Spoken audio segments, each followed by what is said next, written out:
नमस्कार दोस्तों, और मैं स्वागत करता हूं आपका ग्लोबल अफेयर्स में। जैसे कि एक लाइन फेमस है ट्रम्प के लिए कि ट्रम्प टाको टाको मतलब ट्रम्प ऑलवेज चिकन आउट। सो फिर से ये हुई है, ट्रम्प चिकन आउट कर चुके हैं। और यूएस ईरान की जो वॉर हुई थी, सीज फायर हुआ था 14 पॉइंट को लेकर, वो फिर से टूट चुका है और ये वॉर फिर से Is the ceasefire over? Is the ceasefire done? Is the MOU dead? It's a very interesting question. To me, I think it's over. I don't want to deal with them anymore. They're scum. You know what scum is? They're scum. They're sick people. They'll start हो चुकी है। अभी US ने Iran के ऊपर कई जगह पे स्ट्राइक की है। इसके ट्रिगर पॉइंट अगर आगे सब देखें तो हम आगे वीडियो में देखेंगे। तो यूएस ईरान की वॉर फिर से स्टार्ट हो चुकी है, और जो इम्पैक्ट आना था सबसे पहले कि जो ऑयल प्राइसेस थे वो काफ़ी तेज़ी से बढ़ के फिर से 3% बढ़ के $76 पर बैरल पहुंच चुके हैं। सो ये तो एक इम्पैक्ट होना ही था, और ये सबको पता था कि अगर हम जियो पॉलिटिक्स अरीना में थोड़ा बहुत भी जानते हैं तो सबको पता था कि वॉर फिर से स्टार्ट होने वाली है, क्योंकि इसमें 3 पार्टीज़ इन्वॉल्व हैं और 3 पार्टीज़ को पैसिफाई करना इतना आसान नहीं है। हालांकि एक इंटरव्यू के दौरान यूएस ने यह भी बोल दिया कि इस्लामिक रिपब्लिक ऑफ जापान, हालांकि वो एक get 111 missile shot by the Islamic Republic of Japan. They were shot. कटाक्ष है, वो भूल गए क्या बोलना था और कैसे बोल के चले गए। सो वेल, आगे चल के देखते हैं कि इसके क्या इम्पैक्ट होंगे इंडिया के ऊपर और अदर रीजन में, और ये सीज़ फायर टूटेगा इसका कह पाना इतना आसान क्यों है, क्योंकि इससे पहले भी कई सारे सीज़ फायर हुए हैं जो टूट चुके हैं। सो वायलेशन हुआ, ये कोई पहला वायलेशन नहीं हुआ। फिलहाल ये जानते हैं कि जो इसका ट्रिगर पॉइंट ऐसा क्या हुआ कि जो वायलेशन हुआ सीज़ फायर का, ये फिर से ट्रिगर पॉइंट आ गया। हमने जो देखा था कि पहले ही ट्रम्प कई सारे बयानों में कह चुके हैं कि हमने इनको जो टाइम दिया है कि वो अली जो खमेनी है उनका फ्यूनरल कर सकें।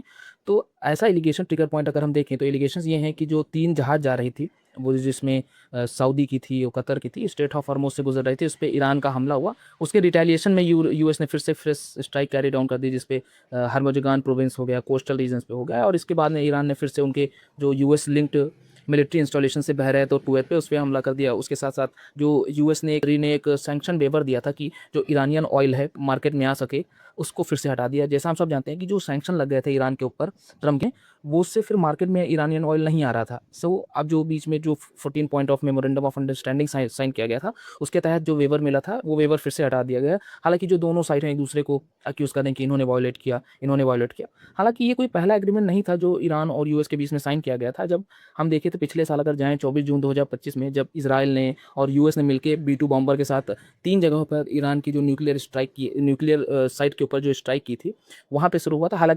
हालांकि ये कोई पहला सीज़ फायर नहीं था। इससे पहले भी अगर हम जब देखें पिछले साल 24 जून 2025 को, जब यूएस ने और इसराइल ने मिलकर हमला किया था कई सारी न्यूक्लियर स्ट्राइक जगह पे, न्यूक्लियर इंस्टॉलेशन जहाँ जहाँ के थे, जिसमें देखें होगा B2 बॉम्बर से स्ट्राइक हुआ था।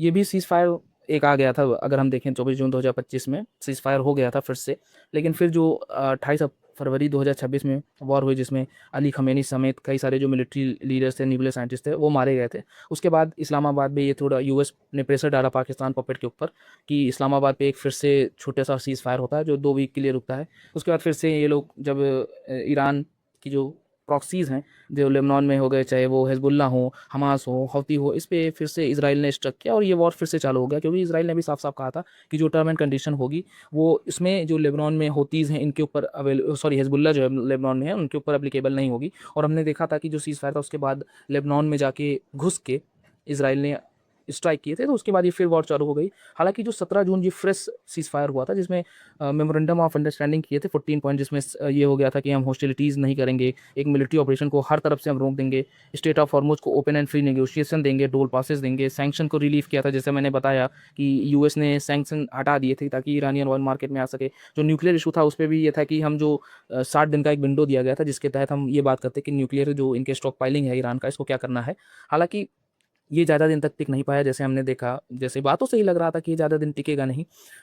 ऑलवेज़ कहीं न कहीं एक लाइन दोहरा देते थे कि हमने इनको थोड़ा-सा टाइम दिया है, बस टाइम दिया है। और इसी बीच ट्रम्प ने भी अपने सप्लाइज़ को इकट्ठा किया, जो क्राफ्ट रिफ्यूलिंग चाह रहे थे या फिर स्टॉक पाइलिंग चाह रहे थे, उसको फिर से किया। तो ये वॉर फिर से स्टार्ट हो गई परसों से, जिससे ट्रिगर पॉइंट तो होना ही था।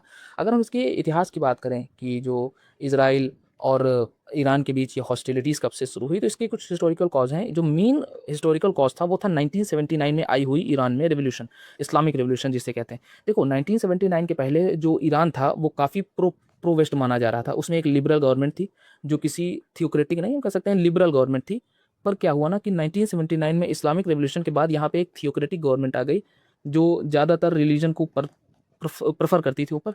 इसलिए यहाँ पे जो एंटी सेमिटिज्म थोड़ी हम कह सकते हैं, जो इसराइल के प्रति घृणा, जैसे हम सब जानते हैं इस्लामिक वर्ल्ड में इसराइल को पसंद इतना नहीं किया जाता, तो एंटी सेमिटिज्म की भावना काफ़ी तेज़ी से बढ़ी और इसको इसराइल ने एक थ्रेट मानना शुरू कर दिया, क्योंकि इसराइल मानता है कि जो मिडिल ईस्ट है इन सब रीजन में ये हमेशा एक थ्रेट बना रहेगा कि कभी भी कोई भी जो इस्लामिक रिपब्लिक है वो आके इसके ऊपर हमला कर सकता है। तो पहली बात, जो इस्लामिक रेवोल्यूशन हुई इसमें ईरान ने सारे टाइज इसराइल से कट कर लिए, एक ओपन हॉस्टाइल स्टांस अपनाया कि इसराइल से हमारी बिल्कुल नहीं बनती। और उसके साथ साथ जो इनके प्रॉक्सीज थे ईरान के, जिसको हम कहें ये वो हौतीस बोल दें, चाहे यमन में, या हम अगर बात करें हिजबुल्ला जो ईरान में है।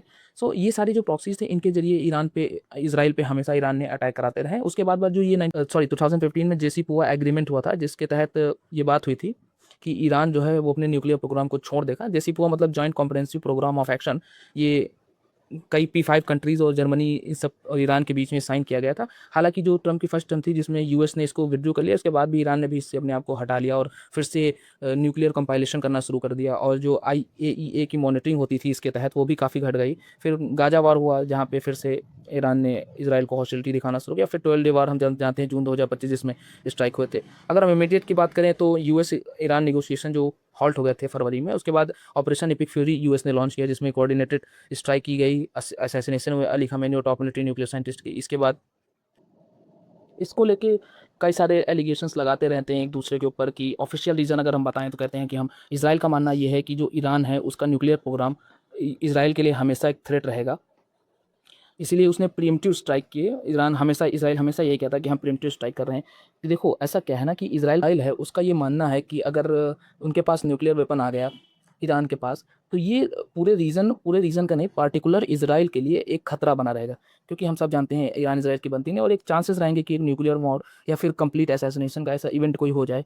ये बात इसराइल हमेशा दोहराता है। उसके साथ साथ इसराइल का ये भी कहना है कि रीजनल स्टेबलाइजेशन करता है, जिसमें एक जो पावर बैलेंस है, देखो मिडिल ईस्ट में अकेला ऐसा कंट्री इसराइल है, मिडिल ईस्टर्न या अरब रीजन के आसपास, जिसके पास न्यूक्लियर बॉम्ब है। सो ये जो बैलेंस है पावर की, ये शिफ्ट हो जाएगी। और इसके साथ साथ सऊदी भी एक चीज़ सोचता है कि जो लीडर है अरब रीजन का, उसमें सऊदी अब लीडर बनना चाहता है, और वो नहीं चाहता कि ईरान जो है वो लीडर बन के, इसलिए इस थोड़ी हॉस्टिलिटी सऊदी को लेके ये भी रहती है। और सिया सुन्नी वाला तो अलग केस ही है, वो तो अलग प्रॉब्लम रहती है।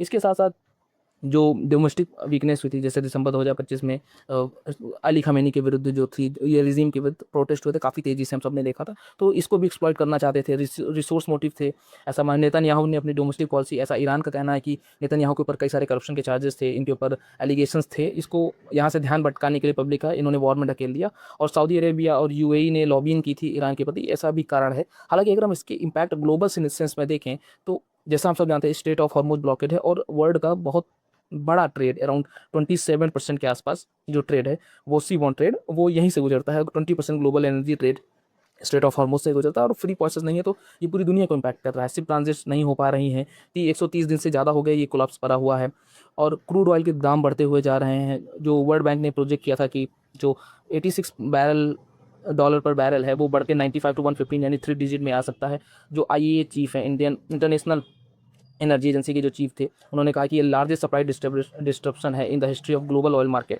जैसे मर्चेंडाइज ट्रेड एक्सपोर्ट काफ़ी स्लो हुआ है, जो GDP ग्रोथ फोरकास्ट था वो भी स्लो हुआ 2.9 to 2.6%। शिपिंग इंश्योरेंस, जैसे हम सब जानते हैं अगर कोई क्रिटिकल एरिया से गुजर रहा है तो जो इंश्योरेंस कंपनीज होती हैं वो अपना इंश्योरेंस ले लेती हैं, और बिना इंश्योरेंस के कोई भी कंपनी ये रिस्क उठाना चाहेगी ही नहीं कि अपने वो $1 बिलियन शिप को जाके मार्केट में उतार दे, ऐसे कंटेनर्स को शिप में उतार दे। और अगर इंश्योरेंस नहीं होगा तो कोई भी शिप मूव भी नहीं करती है। फर्टिलाइजर के दाम बढ़ते हुए जा रहे हैं, अदर कमोडिटी जो बेसिक कमोडिटीज़ हैं, इन्फ्लेशन कई इकोनॉमीज़ में बढ़ता जा रहा है। जैसे हम सब अगर हम इंडिया में देखें तो गैस की सप्लाई कम होने की वजह से जो अचानक फ्यूल के प्राइसेस बढ़े, उसके साथ साथ जो LNG जो थी, नेचुरल गैस थी, जो गैस सिलेंडर था, उसके दाम हमने बढ़ते देखे। हालांकि कई सारा दाम बहुत जगह पर सरकार ने कंट्रोल करके रखा है। अगर हम इंडिया स्पेशली ये बात करें तो हमारा जो 85 to 90% क्रूड ऑयल रिक्वायरमेंट है वो हम इंपोर्ट करते हैं, हम इंपोर्ट डिपेंडेंट हैं, और उसमें से 38% जो क्रूड ऑयल है वो केवल स्ट्रेट ऑफ हॉर्मुज से आता है। तो ये हमारा एक चोक पॉइंट बन जाता है। जैसे हमने सब देखा था, हमारे शिप पे हमला किया, US ने भी किया और ईरान ने भी अटैक किया, तो ये हमारे लिए प्रॉब्लम खड़ी रहती है कि UN क्रूड ऑयल है वो हम तक नहीं पहुँच पा रहा है। हालांकि रशिया की तरफ से दूसरा व्लादिवोस्तोक जो रीजन है उधर से आ ही रहा है।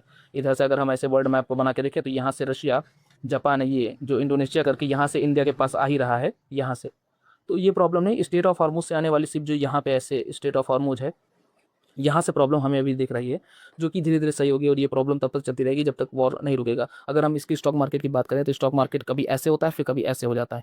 तो ये अप एंड डाउन चलते जा रहे हैं। अगर हम देखें तो 52 वीक जो हाई था हमारा 85,000 पॉइंट पे था, वो 75,000 पे पहुँच चुका है। एफपीआई आउटफ्लो भी देख सकते हैं, $20 बिलियन अगर हम की बात करें वो इंडियन इक्विटीज़ से निकल चुके हैं। तो एक विक्स इंडेक्स जो वोटालिटी इंडेक्स होता है स्टॉक मार्केट को लेके काफ़ी बढ़ा हुआ है विक्स इंडेक्स, यानी वोटालिटी बहुत ज़्यादा हाई है स्टॉक मार्केट में। जीडीपी एस्टिमेशन की अगर हम बात करें तो 0.5% जीडीपी इफेक्ट करेगी अगर हार्मोज डिसरप्शन ऐसे चलती रहा। करंट ऑफ अकाउंट डेफिसिट हमारा अवॉइडेंस हो सकता है 0.35 टू 0.40%, काफ़ी भयानक होता है किसी जीडीपी बड़ी जीडीपी के लिए।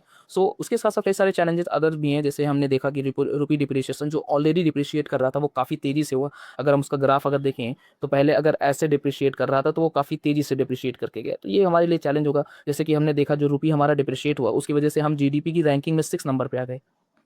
जो हम 4th थे उससे हम बढ़ के अब हम 6th नंबर पे आ गए हैं, तो ये हमारे लिए प्रॉब्लम ही है। रुपी डिप्रिशिएट होगा उसकी परचेजिंग वैल्यू घटेगी और उसी के साथ साथ रुपी से जो लिंक्ड होता है वो है इन्फ्लेशन। इन्फ्लेशन ग्रोथ ऑफ काफ़ी तेज़ी से बढ़ेगा। ज़ाहिर सी बात है कि अगर रुपी डिप्रिशिएट करेगा तो उसकी परचेजिंग वैल्यू गिरेगी। परचेजिंग वैल्यू गिरने का मतलब है इन्फ्लेशन, इन्फ्लेशन हाई हो जाएगा। फ्यूल प्राइसेस वो हाई हो रहे हैं। सेक्टोरल स्ट्रेस जैसे एविएशन, हर चीज़ फ्यूल से चलती है, तो हम जैसे हम सब जानते हैं 80 टू 90% ऑफ फ्यूल बाहर से मंगाते हैं, तो वो प्रॉब्लम तो हमारे लिए होगी। बहरहाल अगर हम सिंपल एनालिसिस करें इस वॉर को लेके तो देखो ये वॉर में 3 पार्टीज़ इन्वॉल्व हैं। एक तो इज़राइल हो गया, यूएस हो गया और तीसरा हो गया ईरान। अगर 2 पार्टीज़ के भी बीच में वॉर होता है, जैसे हम देखें रशिया और यूक्रेन, उनको पैसिफाई करना इतना आसान नहीं हो सकता, तो यहाँ पे तो 3 पार्टीज़ इन्वॉल्व हैं। यानी कि इतना आसान ये मामला नहीं होने वाला है, क्योंकि क्या है ना कि यहाँ को जो टर्म एंड कंडीशन है उसको 3 पार्टीज़ के ऊपर देखना पड़ेगा। पहली तो ईरान को भी सँभालना पड़ेगा, दूसरा इज़राइल को भी और तीसरा यूएस को भी। यानी ऐसा एक एग्रीमेंट हमें बनाना होगा जिसमें तीनों लोग एग्री करें। अगर कोई भी पार्टी एग्री नहीं करती है तो स्टार्ट हो जाएगा वॉर दोबारा, जैसे हमने देखा। सो मेनली जो ये है, जो पूरा वॉर है, इसमें इज़राइल का बहुत बड़ा रोल है। जब तक इज़राइल नहीं रुकेगा तब तक ये वॉर नहीं रुकने वाली है, सिंपल सी बात है। इज़राइल अभी इस मामले में रुकने वाला भी नहीं। जैसे वो उनके स्टेटमेंट हम देखें तो वो कहते हैं कि अभी हम ये कई सालों तक जा सकते हैं, अभी बहुत कुछ करना है हमें ईरान में घुस के। तो ये इतनी आसानी से रुकने वाली नहीं है। इसको लेके कई सारे जो इम्पैक्ट हैं वो आते रहेंगे, चाहे वो स्टॉक मार्केट गिरना हो या फिर ऑयल डिस्रप्शन हो या फिर देखो वॉर कोई नहीं चाहता भाई, सीधी सी सिंपल सी बात। वॉर होगा, इसके इम्प्लीकेशंस भी होंगे और इसके इम्प्लीकेशन पूरी दुनिया झेलती है। यूएस काफ़ी तेज़ी से फंस चुका है इस वॉर में, और यूएस भी ये प्लान कर रहा है कि जो 18 से 25 साल के जो यंग स्टूडेंट हैं, या फिर हम कहें 18 से 25 साल के जो एज वाले हैं, कि सर्विस मैंडेटरी हो जाएगी। कोई नहीं चाहेगा कि जो 18 से 25 साल के लोग हैं ये मिलिट्री में आएँ और अपनी जान गंवाएँ, कब कौन किसको गोली लगी, कहाँ मरा। और देखना ये होगा कि क्या यूएस ग्राउंड मिलिट्री ऑपरेशन करेगा, क्योंकि जहाँ तक लग रहा है कि यूएस को ग्राउंड ऑपरेशन करना ही पड़ेगा, ऐसे काम नहीं चलने वाला है। सो देखते हैं कि क्या यूएस स्टेप उठाता है, उसके आगे क्या होता है। बाकी जो भी होगा इसके अपडेटेड मैं बना दूंगा वीडियो। तब तक के लिए बहुत बहुत धन्यवाद और गॉड ब्लेस यू ऑल।